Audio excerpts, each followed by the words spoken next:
just living the dream under this southern sky. It's where stories are born and legends never die. Here we are at Cheaha Legends, Tales of Trails, and my special guest this episode is Jimmy Creed. Jimmy's been around the media a lot around in this area, and you were editor of the Daily Home for a while, weren't you? And, yeah, I was editor of the Daily Home for a while. I've been the managing editor for the weekly papers in Jacksonville and Piedmont, and then for about 5 years, almost 6 years, I was the first the assistant sports editor and then the sports editor at the Anniston Star. yeah, well, did you? I bet that was good. Why don't you just give us a brief history of what you've done and all the places you've worked? And Well, I've worked for most of the major newspapers in the state of Alabama as a sports writer over the years, either as an intern or as a freelancer correspondent, and then of course with the Star. But that was after I graduated from the University of Alabama in 1989 with a journalism degree, and went to the paper in Biloxi, Mississippi, and covered the SEC there for 1 year, and then moved over and started covering the New Orleans Saints. And after a couple of years on that beat, I actually was hired by the Saints to do their Teen Fan magazine for about 4 years. It was called Saints Digest, and this was pre-internet days, back when people still got paper copies of things. And so I did that for about 4 years. I have worked after the Star. I worked in community relations and public relations for the chemical weapons incinerator that was out at the depot, and then for the last since 2004, 2005, I have worked with Donnie Allison as his. First, I wrote his biography that was published in 2006. It was called Donnie Allison, as I recall. And then after that, over the years, I've kind of developed into his de facto PR person. I do his Facebook page, his social media, and we do not quite as many appearances, signings, book signings, autograph sessions, merchandise selling sessions as we used to. Donnie's had some health issues over the last few years that slowed him down a little bit, but he's doing good. He's just coming back off vacation, and talked to him earlier this morning. He was already talking about some of the stuff that we're going to be doing, appearances we'll be doing later in the year. So he keeps me pretty busy. I bet he does. It would be a great thing for me if you could, when you're going to catch him around here close somewhere, I could do a podcast with him. I've already done Dave Marcus. Okay, yeah, we can. One of the things we talked about this morning was, our appearance we'll do an appearance at Talladega. So Yeah. I'll try to get him in here early enough in I guess October. I'll try to get him in here early enough for us to get him sit down with you on this podcast. That'd be great. Yeah, we can do it there at the Media Center or someplace like that. Right. Yeah. Yeah. He's a lot. You'll enjoy it. He's a lot of fun. Well, he was on the radio with us this last time, and he told me he had to get up. And I said, well, what about Jimmy Creed? Where's that? And he said, he's waiting on me out there now. Yeah, he left me down. I say he left me. My responsibility that day was to get there and get all the tables set up and all the merchandise put out and everything, because Donnie's he's a big shot, so he wants he wants everything to be set up just right, because he just wants to walk in and sit down. But he and I have worked together, and his wife Pat, got to mention Pat. She's a sweetheart. And she's really the boss. She's the boss. Pat is the boss. In fact, I'll tell you a story about that. When we decided that we were going to do a book, he and I went and sat down and we talked about it. I actually went up to Salisbury, North Carolina. He invited me to his home, and I went up and I told him, I said, I gave him my ideas, and he said, "Yeah, let's do this." So I said, "Okay, well, what we need to do is I'm going to sit down. I'm going to make an outline of everything that I know about Donnie Allison that I think needs to be in this book." And I said, "You sit down. You make an outline of everything that you know about Donnie Allison that you think needs to be in this book, and then we'll put it together. We'll come to a main outline, and that'll be what's in the book." Well, what happened was I did my outline. He did his outline. We put it together in the main outline, and then we had to give it to Pat, and she told us what was going. She told us what was going to be in the book. But it's been very successful. It's actually was picked up by our first publishing company. Had a little financial trouble, and so it was actually picked up because of its success. It was picked up by another publishing company and did a second publishing. And so I don't know. We've probably sold, I don't know, 100,000 books over the years. It's been very successful. Well, that's good. And Donnie, he's old school, and sitting there listening to him and Dave Marcus talk was very entertaining. And then Richard Childress came over and sat with us. Oh, wow. That was a good. And then Ross Chastain came, and Ross Chastain was hanging on every word they said.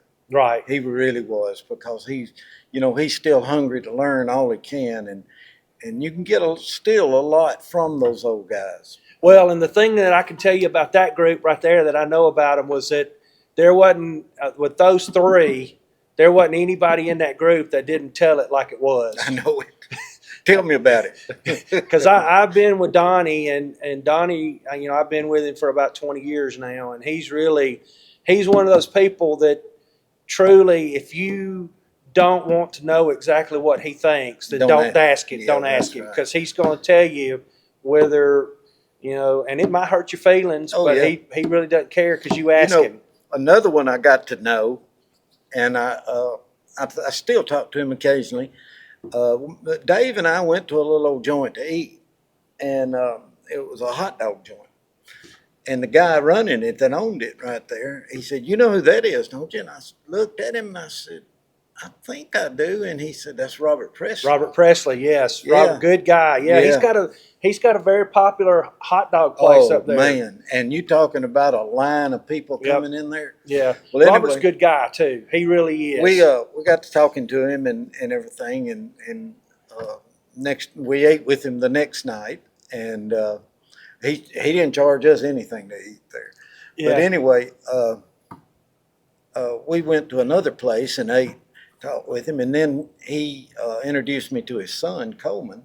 And Coleman is a spotter for the 22 car, Logano. Right. So then I found out I knew one of the crew members out there. He came up to me and said, "I know you. We have eaten oysters together." I said, "I know you too." Shaggy was his name. I've heard people talk about Shaggy. Oh, he's a good one. Yeah, I saw Robert was one of the guys that was at the at Darlington back in May when we were there. And for the they moved the throwback weekend from September the 500 to May, because the 500 usually falls in the playoffs now, so they moved it there. So there's a lot of the Hall of Famers that come in, a lot of the other guys, and Robert was there, and he came over and sat down and talked with us for a while. And I've always enjoyed Robert. He seems like he's a good guy. I don't know him other than just in passing, but every time he's come and sat down and talked to us, he seems like a real good guy. Oh, I call him every once in a while on the phone and just check in with him, see how he's doing. And right. And it's I asked him to keep a check on Dave and Helen. They're up there by themselves, and Helen is not doing real good with her dementia. Yeah. And so and there's not hardly anybody else to check on them, and I worry about him because old Dave's about a hermit anyway. I just want. Does he still wear wingtip shoes? He doesn't. He wore them only to race in. Right. But then he got to where it turned into his trademark, and if he was ever going to go to an autograph signing, he would wear them. Right. He gave me a pair of them. I've got a pair of his wingtips at home. He signed them and everything. Well, And- I mentioned to you coming in. I knew you that Goodyear hat. I knew where you Yeah. got that from because he's been a Goodyear man for a long time. Man, yeah, and every time he comes to the race with me, he wants to go to the Goodyear tent and talk to all those. Oh, they all still remember him, Yeah. and know him, and it's really a pleasure to be with him and listening to him talk. And I carried him out there on pit road with me this past race, and we ran into Richard Childers.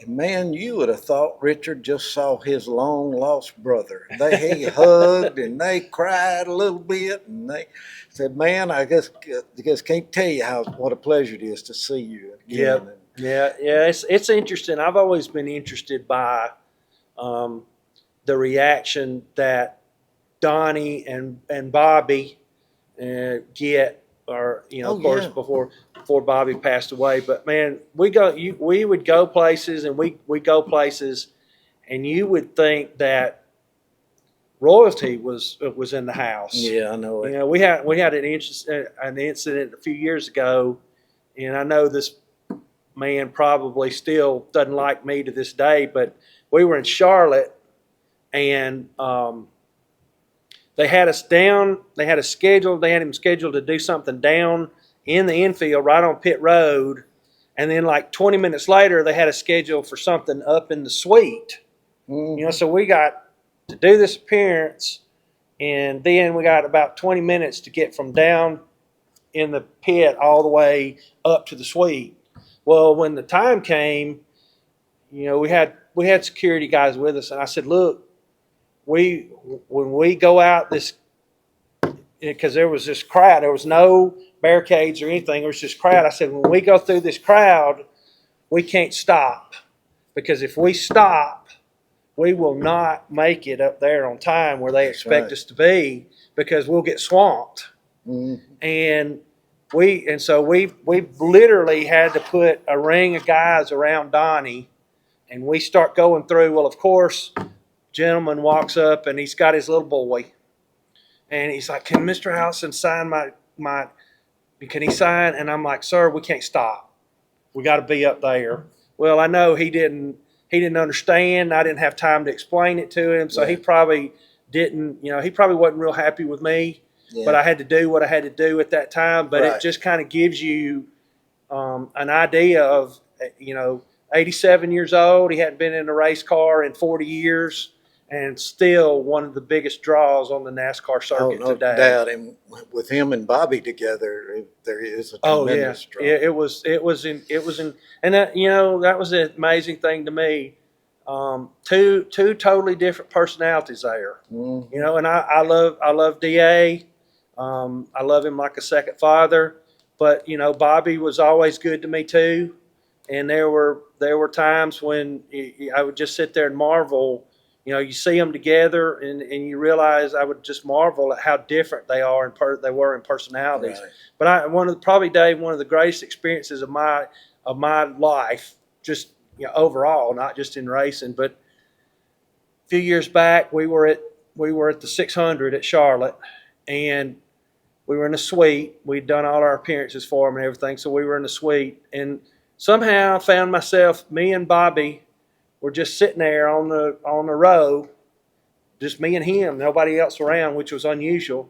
And we sat there for about probably 45 minutes, just me and him watching the race and talking racing, just one-on-one. And that's still one of the most Oh, yeah. I can memorable imagine. experiences of my life. Now that we're telling stories like that, I'll tell you one that humbled me beyond. We went to Perry, Georgia one time to a wildlife show. This is you and Dave? Yes, Okay. me and Dave and Clark Carpenter.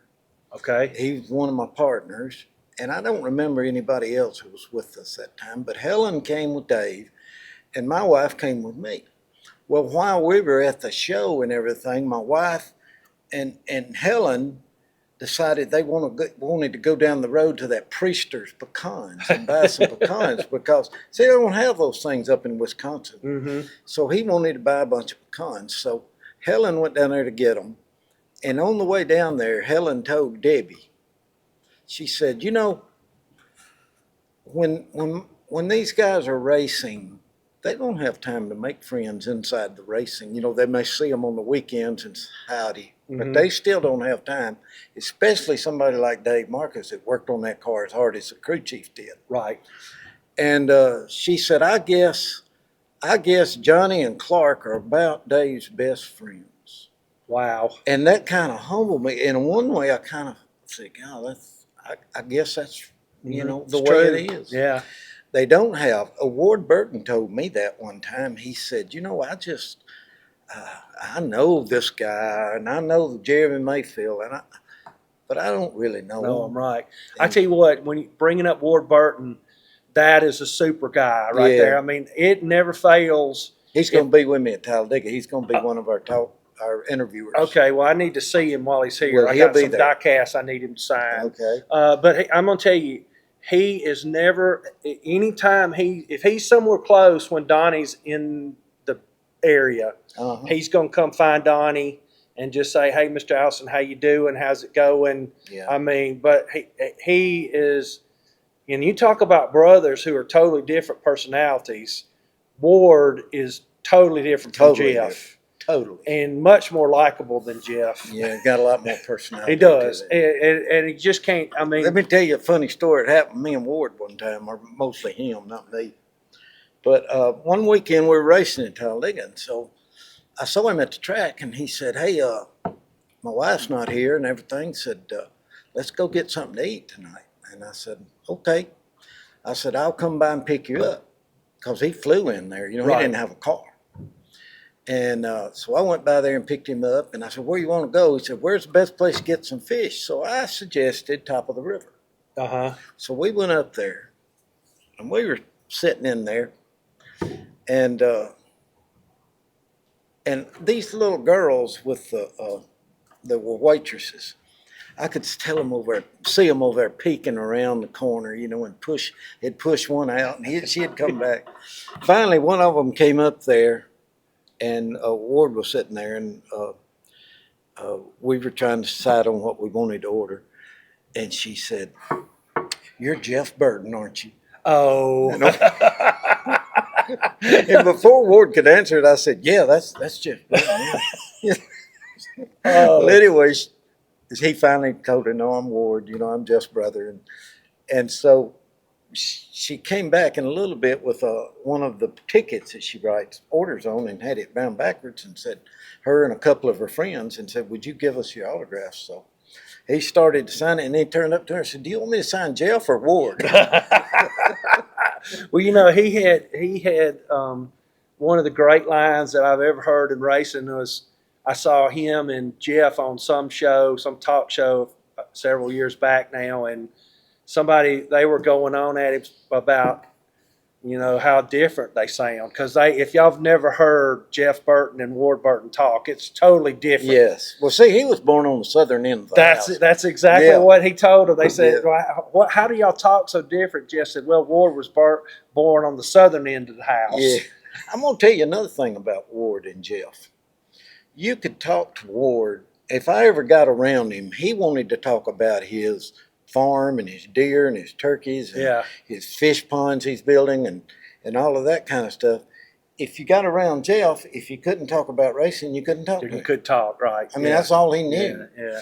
And Ward's big into conservation and He everything is. now. He's huge. He's got about 20-something thousand acres in a foundation up there. Now, some of it's just leased land. right.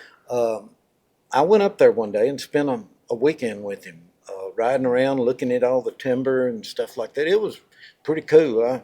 I enjoyed it. I'll tell you what he did. He said, "Get in the truck. I'm gonna take you around. I'm gonna show you something."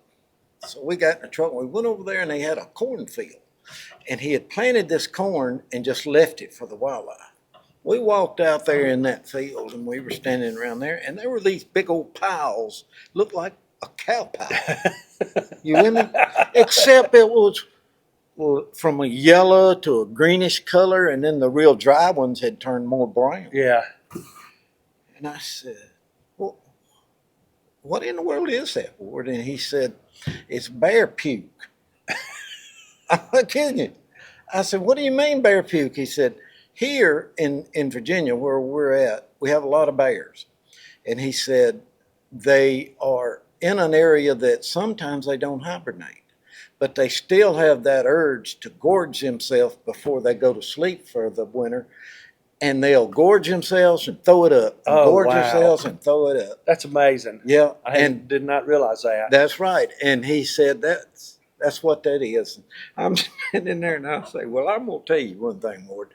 I believe that's the first bear puke I ever saw. I can't say that I've ever seen it before. Oh man, yeah, that's a memorable story. Yeah. Old Ward was let me tell you something else we did that day. He said, I got a good place for us to go eat lunch. He said, I go there all the time. And it was fairly close, back toward South Boston. So I got in that Dodge. He had a red Dodge pickup. And he was driving a Dodge car then when he was with Bill Davis Racing. Yeah. And it maybe after he got the Caterpillar sponsor. I don't remember. But anyway, let me tell you something. When we got to that restaurant, a guy, a biologist with us, a wildlife biologist with us, said, I told him, I said, look, we go back over here and you ride with Ward. I ain't gonna ride with him again. We was on this dirt road. We went around every curve, sliding sideways and everything. I was white knuckling everything. We'd go by a house and there'd be an old man out there. He said, that old man right there used to call the law to me and Jeff. We'd race up and down this road. Yeah, that's some great memories you've had a chance to make. Yeah. We've been very fortunate in We have the been. friends we've been able to make in racing. Yeah, and there's a lot of people probably killed to be in the position that we've been in, big fans and stuff like that. And let me mention too, while we're talking about great guys, Hutch Strickland. Yeah. I absolutely love Hutch Strickland. Did you know he was the very first person that I actually rescued out of his car? No. Him and Jeff Bodine. Hut was driving the number 12 Ray Bestis Buick Yes. for Bobby Allison. Yep. And Jeff Bodine was driving the 11 Budweiser car for Junior Johnson. Okay. And they both hit the wall coming out of the front stretch there past the start-finish line, and they wound up over there in the middle of 1 and 2. Both hung up on the wall with both of them without every tire flat because he had slid and then popped. And Jeff Bodine jumped out of the car. The reason they had us up there is in case one of those guys was knocked a little bit crazy. If he got out of that car, he'd tumble. Right. And they didn't. They raced back to the line. Yeah, sure did. And you know where the start-finish line was, and so they said, well, we got to have somebody there to get their hands on those drivers.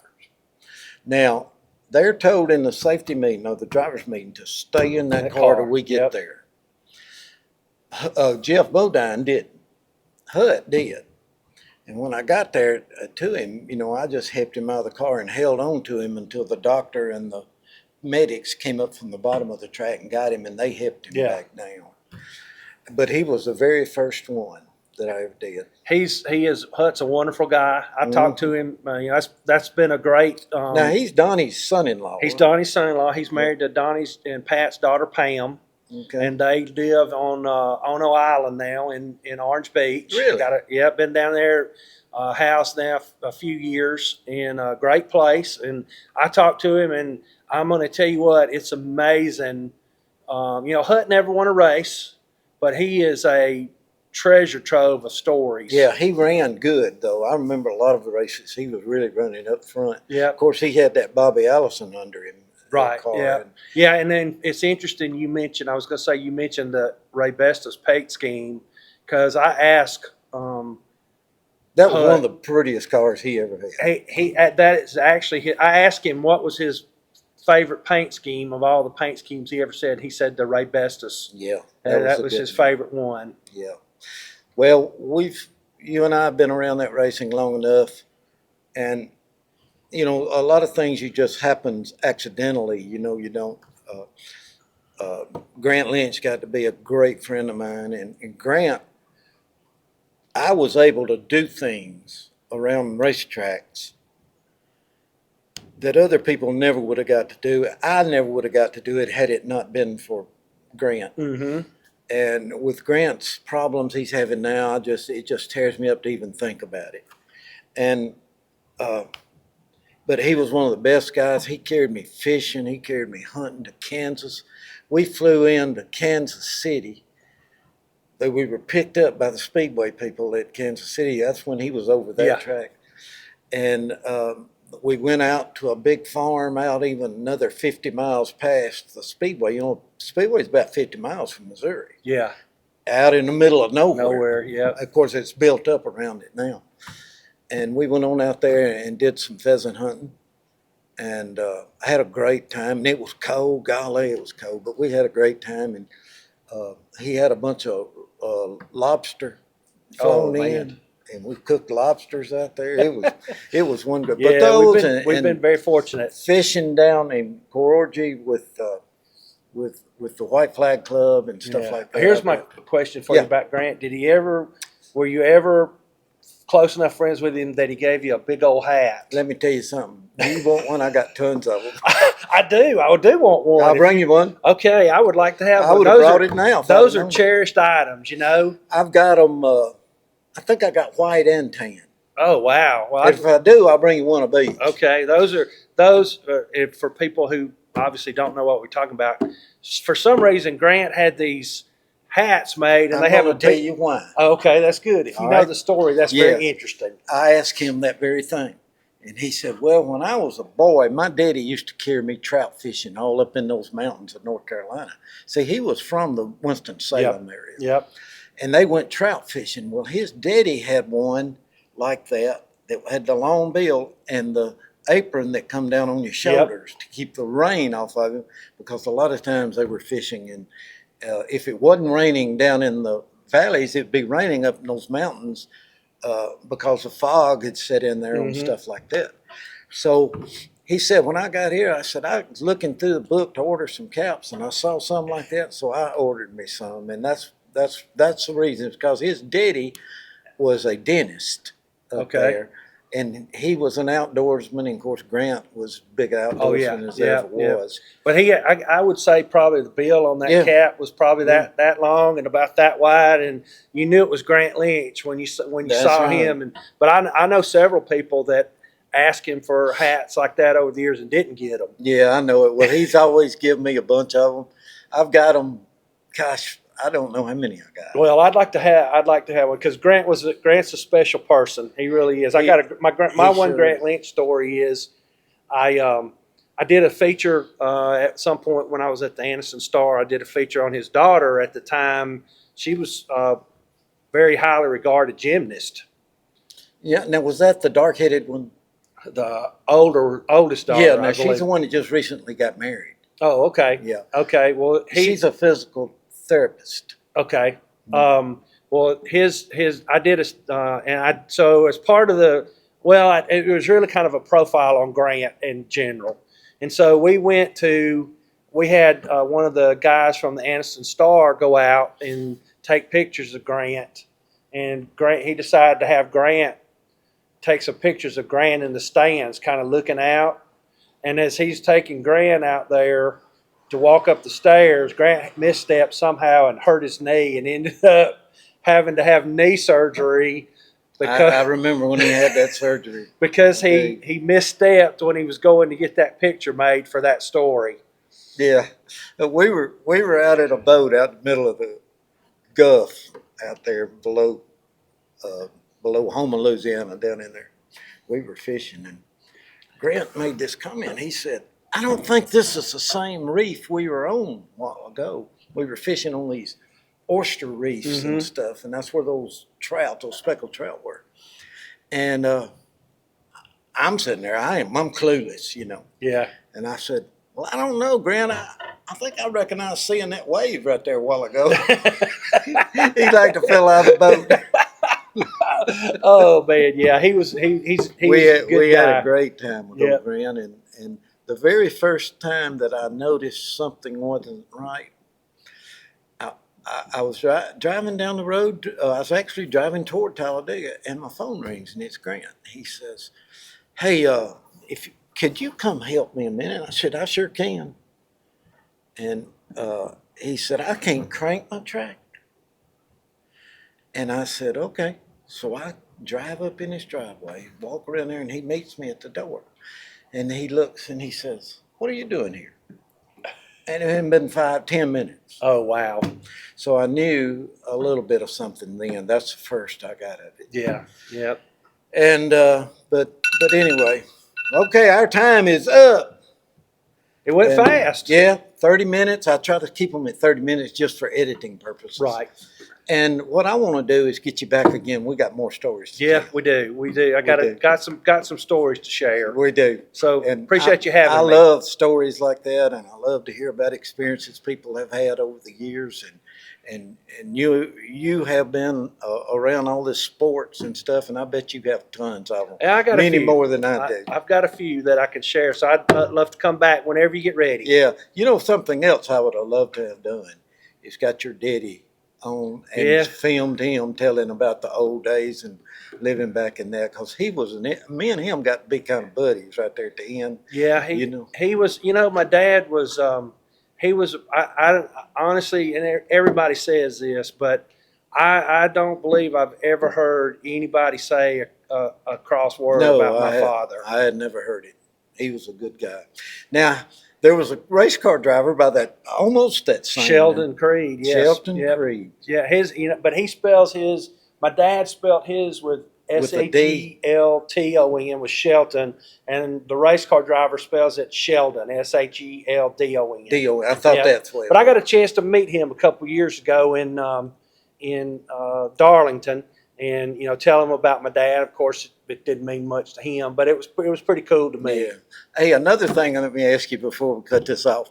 Have you talked to Russell since he's been to Darlington? I saw Russell in Darlington in May when we were there, but of course his hair was on fire as always, so I didn't really get much chance to talk to him. He gets fired up, doesn't he? He stays with he's got a fuse lit going somewhere all the time. He's another one of my goals to get him on the podcast. And Well, talk to him. that'd be good because he's got some stories. And he's got a lot of history, and him and David Pearson. David Pearson, right? Yeah. Did you know that David Pearson is the one that started Dave Marcus wearing wingtips? No, I didn't know that. Dave, they were somewhere racing, and I think it was at Bristol. And Dave was complaining about his feet burning up real bad. And back then, they just wore whatever shoes they had. You know, Right. they didn't have those Simpson shoes. And Richard told Dave, said, if you'll get you a pair of solid leather shoes with leather soles, it won't burn your foot. So he said, well, I got some wingtips, and Pearson told him those were perfect. Oh, wow. He put them on and started wearing them. He wore them from then on. Well, and the thing about that is he started one of maybe the most well-known tradition in NASCAR That's history right. of Dave Marcus wearing wingtip shoes. That's right. There's not another one. Now, of course, there's the Earnhardt with the big three, right. but there's not one like that. I Nope. don't think. But I enjoyed If it.